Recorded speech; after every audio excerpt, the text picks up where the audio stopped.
ভারতে পালিয়ে থেকে সাবেক প্রধানমন্ত্রী শেখ হাসিনার বাংলাদেশ বিরোধী অপতৎপরতার প্রতিবাদে বুধবার রাত 9:30টার দিকে ধানমন্ডি বঙ্গবন্ধু ভবনের কিছু অংশ ভেঙে গুঁড়িয়ে দিয়েছে উত্তেজিত ছাত্র জনতা।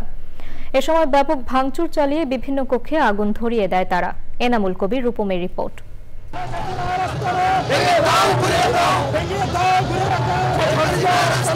ছাত্র জনতার উপর গণহত্যা চালিয়ে ভারতে পালিয়ে যাওয়া স্বৈরশাসক শেখ হাসিনা বুধবার রাতে নিষিদ্ধ ছাত্রলীগের ভেরিফাইড ফেসবুক পেজে ভাষণের মাধ্যমে বাংলাদেশ বিরোধী তৎপরতা চালান এমন অভিযোগ তুলে এর প্রতিবাদে ধানমন্ডি ৩২ নম্বর সড়ক অভিমুখে বুলডোজার মিছিলের কর্মসূচি দেয় ২৪-এর বিপ্লবী ছাত্র জনতা। রাত ৯টায় কর্মসূচি শুরুর কথা থাকলেও ৮টা থেকে মিছিল নিয়ে আসতে থাকে ছাত্র জনতা। এক পর্যায়ে ছাত্র জনতা পুরো বঙ্গবন্ধু ভবনের দখল নিয়ে নেয়। ব্যাপক ভাঙচুর চালিয়ে বিভিন্ন কক্ষে আগুন ধরিয়ে উল্লাস প্রকাশ করে তারা। আসলে আগুন না, এটা হচ্ছে মানুষের মনের মধ্যে ক্ষোভ ছিল, কষ্ট ছিল,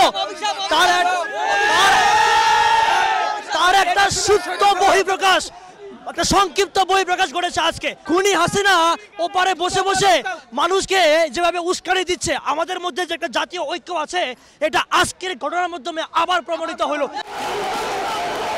আনা হয় ক্রেন ও এক্সকাভেটর, তা দিয়ে ভাঙা হয় দোতলা ও 3তলা ভবন। ভিতরের অবস্থা আমাদের ভাই ব্রাদার সবাই আছে, সবাই ভাঙচুর করতেছে। মানুষ কত উৎফুল্ল মুজিবের বাড়ি ভেঙে দেওয়ার ক্ষেত্রে, ওই স্বৈরাচারের আস্তানা ভেঙে দেওয়ার ক্ষেত্রে। মধ্যরাতের খানিক পর ধানমন্ডি সুধা সদনেও আগুন জ্বলতে দেখা যায়।